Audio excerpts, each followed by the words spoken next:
This is Bilis the vampire, and in this video I'll be showing you how I made him. I started off with design sketches of what I wanted him to look like. I was inspired by the Muppets and I wanted to make something similar. I started off by grabbing some supplies: foam, felt, fabric glue and sewing supplies, as well as some wire and pliers. I followed these patterns by the late Adam Kreutinger. I forgot to film myself at the start of the process, but the first thing I did was made the head out of foam and stuck it together. I didn't have fabric glue at the time, so I used super glue, but it held together pretty well. Then I finally got some fabric glue and ran out of super glue, so I stuck the foam bits of the body together, which took ages, but I put sewing pins in after sticking them together so they'd be dry. Then I cut out all the fabric pieces for the neck, head, body and arms. I sewed the head fabric together, but I left the rest for now because I can't stand sewing, so I was avoiding it. Then I got a milk carton and I cut out the mouth plate. The tutorials I watched said that you should use thicker plastic, like from a plastic container, but I couldn't find one and the budget was tight, so I did this instead. Of course, I didn't film any of the steps between that, but I stuck the milk carton pieces on the mouth bit of the puppet, and then I covered that in black felt. Then I added some vampire fangs and a tongue before struggling to put the fleece over the head. This took quite a while because it was quite tight to do, but I managed it. And then I cut up some pieces of foam and I wrapped them in fabric, and I used that to make the eyes and the nose. So that's what you can see here. I forgot to film that as well, but that's what it ended up looking like. And then it's back to the hands and the arms. I cut the hands out of foam, and then I got back to my dreaded sewing.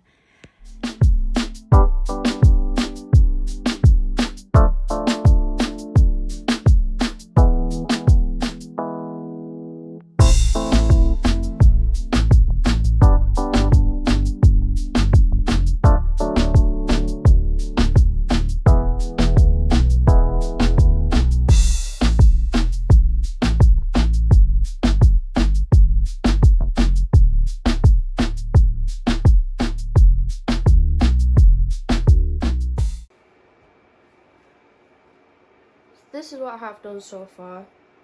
I haven't stuck the eyes down, they're just pinned on, and the nose I also only have pinned on. The mouth's all done. The neck I need to sew together. The ears I'm going to put some wiring in, so hopefully they'll be more secure. I was thinking I probably should have done that for the teeth, but because I've already stuck them on, it's kind of a bit too late. Yeah, I need to secure all the pieces of the eyes together and then stick them on. And the nose, I've got one hand complete. These are the arm rods that I got. I was going to put them inside, but it didn't work that way, unfortunately. So the pictures, like the reference images from the Amazon listing, showed it being put over the top. So I'm going to just use it like that. I need to finish sewing this piece together because I've just put that piece in. And then I need to finish sewing the second hand and arm. And then I've cut the hand piece in half. That's what I did with this one as well. I cut it in half and then put wiring in between so that the fingers can actually bend and stay bent. So as you can see, thumbs up. Obviously with the style I've chosen, it only has 3 fingers and a thumb rather than a full hand, so hopefully that doesn't cause too many issues with moving the hands around and stuff. But I need to make the wiring to go inside the hands so that the fingers can bend, then stick those together, put them inside that, and then the arm will also go in there. And then I need to sew together the fleece of the body. I've already stuck the foam of the body together. I need to make a neck hole in that so that this can go onto that.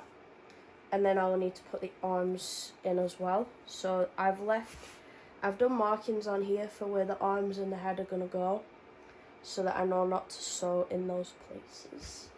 But yeah, that's everything I need to do for now, and then I will make the hair and the clothes. That's the plan.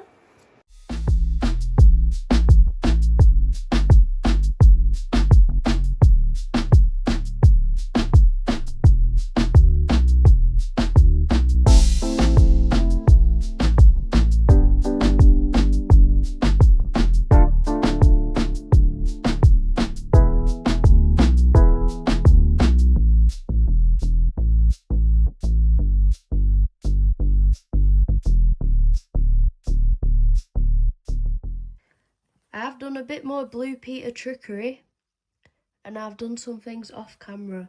So I've finally finished building, sewing the body together, and I've put it in.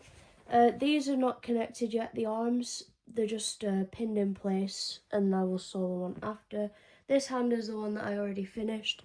This hand is not done, but I've just made the metal part. So I need to glue that onto there, and then glue that onto that, and then put it in there. The head is still not connected. I still have some pins in there, but that's how it's going to connect. The eyes are not stuck on, but I have stuck the components of the eye together. They're just being secured on with pins, which I have undone. So I shall fix that. It will do. It will do. We know where it goes. The ears, I've just sewn together the two separate pieces and put some of the metal wiring inside just to give them some more form. I've not secured them on either. I've just got pins holding them in place just so I know where they'll go.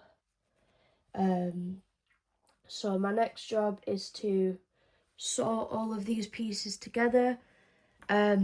Might make some legs, might not. I will think about it. But I can still have a functional puppet even if it doesn't have legs. So I might just leave the legs off or make those at a later date. But my priorities after I sew all this together is making hair for him and making some clothes. But yeah, I'm also going to make him some eyebrows, I think, because I've got plenty of black felt because I used some for the eyes and some for the mouth. But that's the progress I've made so far.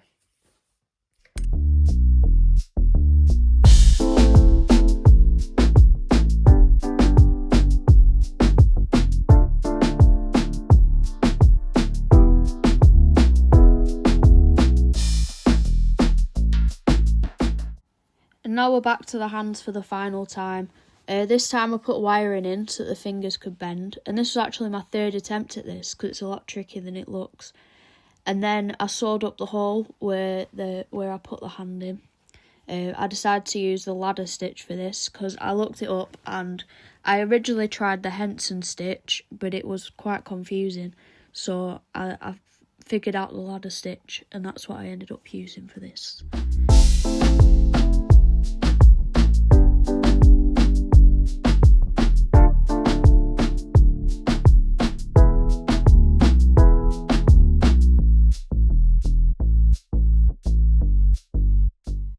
At this point, you'd think I'd sew the hands onto the body, but no.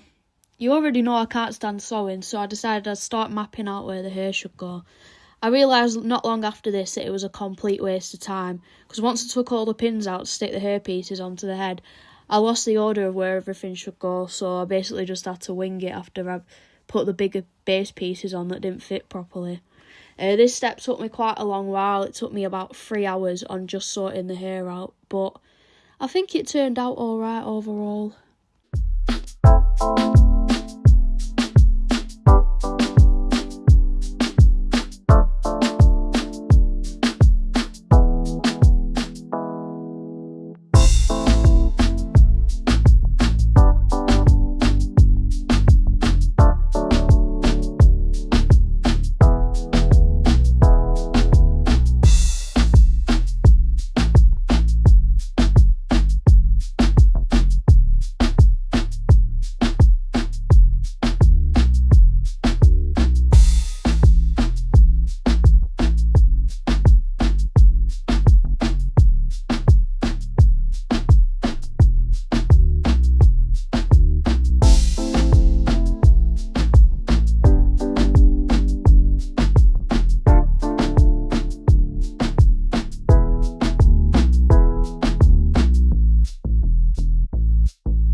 And here's what the hair looked like when it was finally finished.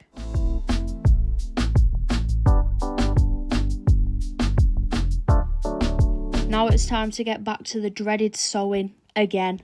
At this point, I'd ran out of fabric glue, so there was no other option. It had to be sewed. I started by attaching the arms onto the body, and then off camera, I sewed the top of the neck onto the head, and then I put the neck onto the body. This all took quite a while, but after perfecting the ladder stitch from doing the hands, it wasn't too tricky to do. After all that, I figured Bilis the vampire was probably cold from sitting there naked all this time, so I decided to make him a shirt. I was going to make the full suit from my sketches, but I looked it up and it was too confusing, so I think I'll figure that out another day. So for now, he's going to have this lovely vest top. I started by pinning the fabric around him, and then I sketched out where his head and arms were going to go, and then it was time for the last bit of sewing. And there we go, Bilis the vampire is complete. For now anyway.